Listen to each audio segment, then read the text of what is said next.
Olá, alunos, bem-vindos à Univesp, Universidade Virtual do Estado de São Paulo. Esta é a aula 15 do nosso curso de Cálculo e Geometria Analítica. O tema é mudanças de coordenadas na integral dupla, com ênfase nas coordenadas polares. É uma técnica que nós vamos discutir na aula de hoje, extremamente importante para o cálculo de integrais sobre domínios que se afastam do contexto dos retângulos, domínios arredondados, digamos assim. Então, vejam qual é o problema. Imagine que eu queira calcular o volume debaixo desta superfície, deste gráfico. É uma integral dupla, como nós sabemos. Só que o domínio aqui, eu vou mostrar para vocês que ele é um domínio redondo. E um domínio redondo, quando a gente faz integral com coordenadas cartesianas, ele fica uma expressão muito pouco amistosa. E existe uma técnica que chama de mudança de coordenadas, a gente usa para os domínios redondos, o que nós chamamos de coordenadas polares, que vai facilitar muito o tipo de cálculo que nós temos que fazer. Então, daqui a pouco eu volto para as integrais duplas, mostrando os extremos, tudo isso. Vamos falar um pouquinho de coordenadas polares. E coordenadas polares aparecem de uma forma muito leve no ensino médio, quando vocês falam em números complexos. Daí aparece um pouco na física, vai aparecendo devagarinho um conceito que aparece em vários contextos diferentes. Aqui ele vai ter um papel central, então vamos ver direitinho como que isso funciona. Qual é a ideia? Nós estamos trabalhando com pontos do plano que representam conjuntos de pontos que são os domínios das nossas funções e nós usamos isso para uma série de cálculos. Fazemos derivada, fazemos integral, nesse momento estamos estudando as integrais duplas. O ponto do plano pode ser representado pelas suas coordenadas cartesianas clássicas, 4, 3. Essa é a ideia de coordenadas cartesianas. Mas eu posso representar esse mesmo ponto através de outros números, não necessariamente a abscissa e a ordenada. A ideia de coordenadas polares é representar este mesmo ponto através de dois outros números que têm outra visualização geométrica. Uma observação entre parênteses, plano R2, plano dimensão 2, duas coordenadas x, y, vou mudar de coordenadas, vão continuar sendo necessárias duas coordenadas, porque eu estou num espaço de dimensão 2. Tudo isso está interligado. Quais serão os outros dois números que eu vou usar para descrever esse mesmo ponto do plano? Não serão a abscissa x e ordenada y. Um primeiro número, a distância do ponto até a origem. Então, eu vou chamar de R a distância desse ponto até a origem. R é raiz quadrada de x2 mais y2. Quando eu tenho o x e o y, pensa no triângulo retângulo que está aqui, e o x4 e y3, esse R é raiz quadrada de x2 mais y2, uma aplicação do teorema de Pitágoras, certo? E no meu exemplo, né, com 4 e 3 é 5 a distância. E esse primeiro número, ele começa a caracterizar quem é o ponto em questão. Não fica totalmente caracterizado. Eu não consigo identificar exatamente esse ponto se eu digo apenas que a distância dele até a origem é 5.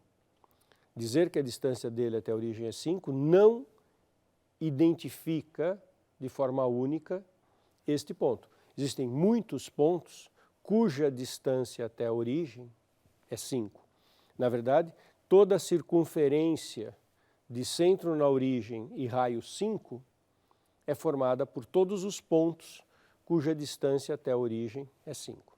Mas, ao dizer que a distância desse ponto é 5, eu vou chamar essa distância de R. Alguns livros chamam de ρ.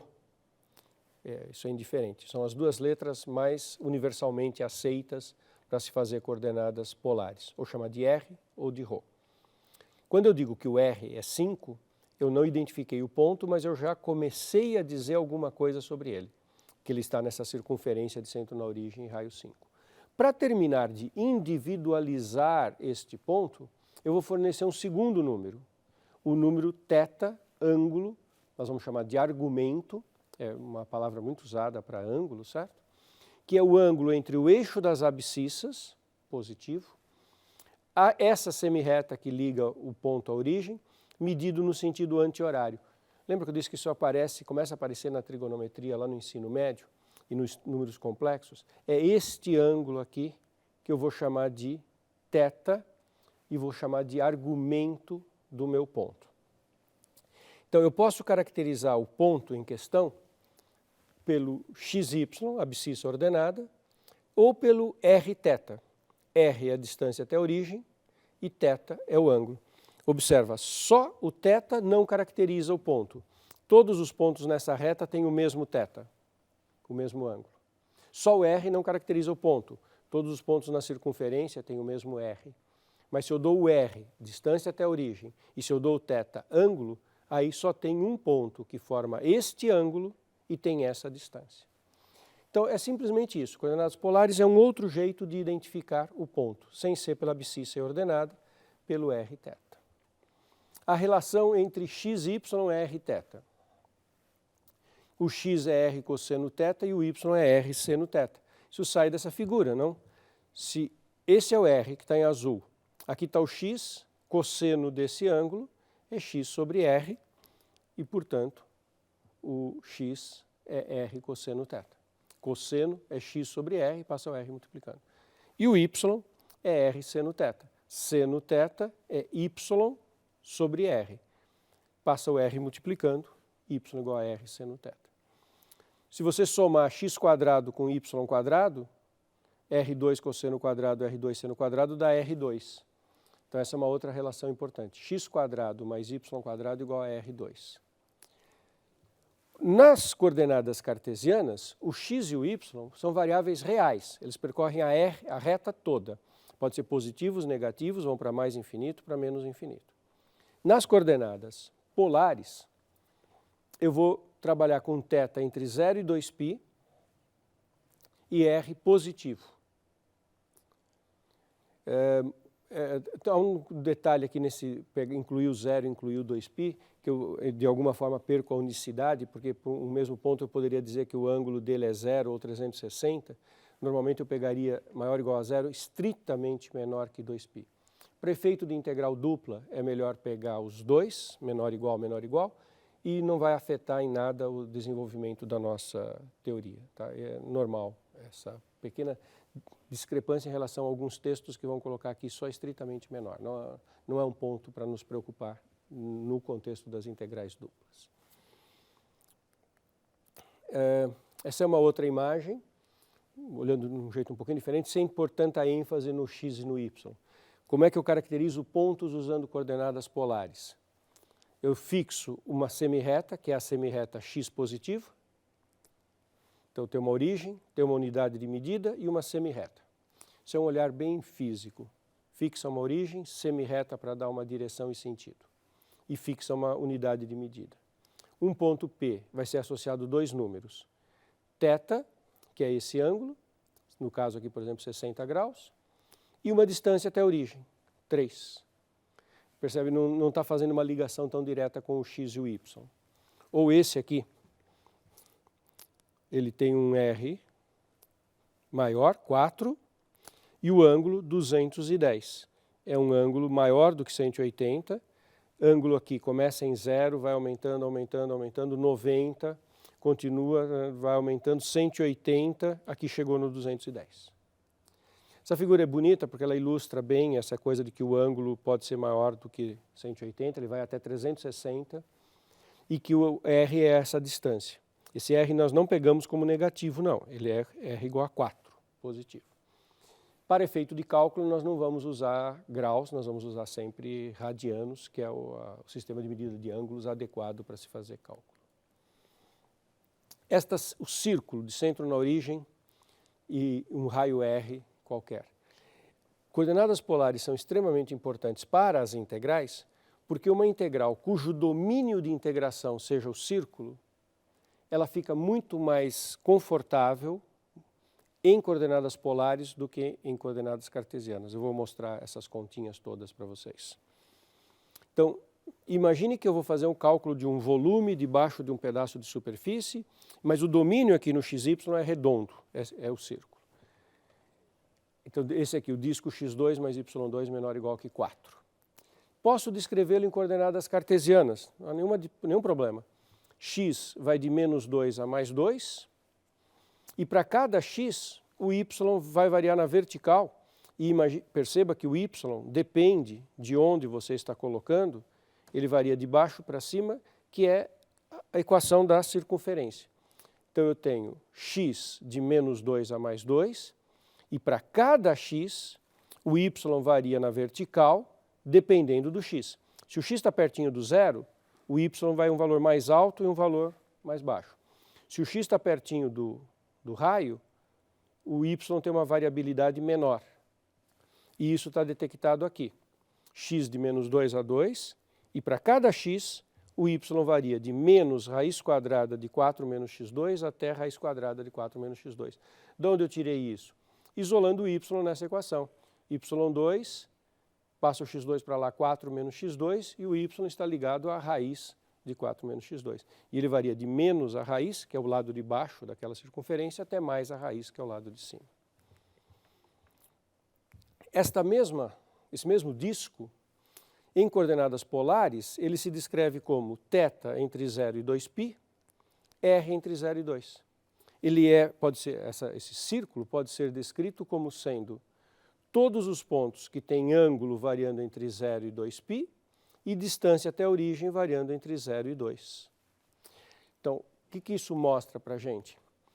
Que a descrição do disco em polares tem os 4 extremos fixos e a descrição do disco em cartesianas tem extremos com variável. Para efeito da integral dupla, facilita muito trabalhar em polares. Eu vou enunciar o teorema que fala em mudança de variável na integral dupla. Então imagine que eu tenho um domínio. Domínio é o conjunto de pontos no xy. Vou indicar por dxy aquele conjunto descrito nas coordenadas cartesianas. E o mesmo conjunto de pontos, eu vou indicar por drθ, esse mesmo conjunto descrito por coordenadas polares. Então, pensa no disco que eu acabei de mostrar, o círculo, o disco. Eu posso descrevê-lo em coordenadas cartesianas ou em coordenadas polares. O conjunto é o mesmo, a descrição é que muda. Então, se eu vou fazer uma integral dupla no disco, num domínio xy, de uma função f de xy, integral dx dy, lembre que essa ordem, em princípio, no começo é irrelevante, só é importante quando eu explicito os extremos. Eu posso fazer essa integral em cartesianas ou em polares. Eu mudo a descrição do domínio para polares, escrevo a minha função em polares e faço a integral em rθ, que são as novas variáveis, as variáveis polares. Detalhe fundamental, por uma razão técnica, que eu não estou discutindo ainda, eu tenho que colocar um fator de correção aqui. Aparece esse R. O nome técnico dele é jacobiano. Isso para a gente não é importante agora, jacobiano. Mas é um R que tem que ser colocado para fazer com que a igualdade seja verdadeira. Então, quando eu mudo para coordenadas polares, eu nunca posso esquecer de colocar aquele R, que faz uma correção no valor da integral. Vou fazer um exemplo. E nem vou fazer de volume, vou fazer com densidade. Vamos calcular a massa da placa descrita pelo círculo, x2 mais y2 menor ou igual a 4. Então isso é o disco, centro na origem, raio 2. Bordo é a circunferência. Densidade, vou imaginar que é proporcional à distância do ponto ao centro da placa. Imagine que eu tenho essa placa com uma densidade variável e que a densidade é tanto maior quanto mais distante ele estiver do centro. E eu quero saber a massa da placa. Essa é a pergunta. Calcule a massa da placa com essas informações. Primeira providência, escrever a função. Fazer a massa, eu tenho que calcular a integral da densidade. E a densidade está descrita em palavras. Ela não está descrita por uma fórmula. Tarefa nossa, escrever a fórmula. Fórmula. A densidade no ponto xy proporcional à distância do ponto até o centro da placa. A distância do ponto xy ao centro da placa, que é 0, 0, é raiz quadrada de x2 mais y2. E o que esse k está fazendo aqui? Proporcional, é um múltiplo, né, d. Então, a massa é a integral dupla da densidade xy. Nós podemos fazer essa integral em qualquer sistema de coordenadas. Ninguém é obrigado, porque é redondo, fazer em polares. É possível fazer em cartesianas? Sim. O problema é que fica uma conta não tão agradável. Olha qual é a conta desta massa em integrais cartesianas. X vai ficar por último extremos fixos, menos 2, 2. É a descrição do disco. Y vai de menos a raiz quadrada até mais a raiz quadrada. É aquela descrição do disco. Densidade K vezes raiz quadrada de x2 mais y2. Olha como isso não é facilmente tratável. Eu tenho que fazer a primitiva em y de raiz quadrada de x2 mais y2. Dá para fazer essa primitiva? Dá, mas é bastante trabalhoso. Vou escrever em polares, a mesma integral. Agora, é o mesmo objeto, só que eu vou escrever em coordenadas polares. Descrição do domínio em polares. Θ de 0 a 2π. R de 0 a 2. Extremos fixos, já virou retângulo. As polares transformam um círculo em retângulo. Olha que bonitinho, como fica fácil para integral dupla.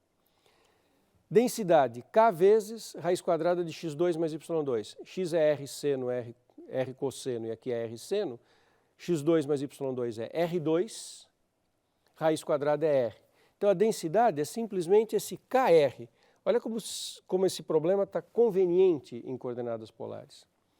KR. Esse R é aquele R que tem que aparecer para fazer a correção na integral em polares. dr dθ. Ou seja, eu tenho que fazer uma integral de KR2 dr.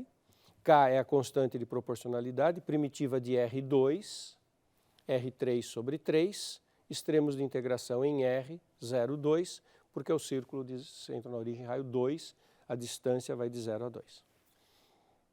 Observe que na fórmula do círculo aparece 4, mas é porque 4 é o raio ao quadrado. No 2 isso dá 8, no 0 dá 0, então fica a integral de 0 a 2π de K vezes 8/3 dθ. Eu vou fazer a integral, mas observa o seguinte, toda vez que você tem integral de constante em relação à variável θ nos extremos, basta multiplicar a constante pelo tamanho do intervalo. Função constante de A até B. A área é a área de um retângulo, base vezes altura. Se a função é constante, o valor da função é a altura de um retângulo. E a integral vai dar a área é base vezes altura. Aqui eu fiz a integral, isso só vai confirmar o que eu acabei de falar. Primitiva de K 8/3 em relação a θ é K 8/3 vezes θ. Substituído nos extremos, ora em 2π, ora em 0. Quando eu coloco aqui 2π, dá 16π sobre 3 vezes K, que é a constante de proporcionalidade. Então, é muito mais fácil fazer esse exercício em polares do que em cartesianas.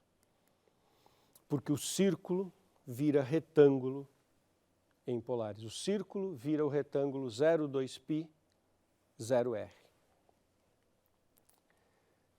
Aproveitar para fazer uma continha, calcular a área do círculo. Que eu quero calcular a área de uma base, isso é uma ideia também linda, linda. Você quer calcular a área de uma região?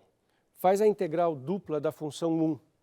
Integral dupla da função 1 dá o volume debaixo do gráfico da função 1. Espera aí, o que é o volume de uma superfície quando a altura é constante igual a 1? O volume é a área da base vezes a altura. Como a altura é 1, conceitualmente isso aqui dá medindo o volume debaixo da função 1. Numericamente, coincide com a área da base. Porque sempre que você tiver um sólido de altura 1, como a altura é 1, elemento neutro, a área da base é igual ao volume. Então, integral de 0 a 2π, 0 a A de 1r dr dθ. Da integral de 0 a 2π de R2 sobre 2, de A até 0. Substitui o R por A, dá A2 sobre 2, integra em θ, 2π, A2 sobre 2 vezes a constante vezes o 2π. Na integral de constante, basta multiplicar pelo 2π. cancela o 2, πa2, que é a fórmula conhecida de vocês da área do círculo. Para terminar, e meio círculo? Meio círculo, o θ vai de 0 a π e o r vai de 0 a 2. A única mudança é que o θ não vai mais até 2π. Se eu tiver que fazer uma integral de 0 a π, integral de 0 a 2, a função r dr dθ. E uma coroa circular, aqui eu peguei uma meia coroa circular. Essa região é muito complexa para descrever em coordenadas cartesianas. Em polares, super simples. Θ de 0 a π, r de 1 a 2, porque é a região entre os dois círculos, a coroa circular de 1 a 2. E na integral dupla, θ de 0 a π, r de 1 a 2. Fica muito fácil fazer integral dupla desse tipo de região em coordenadas polares. É bonito isso, vocês não acharam?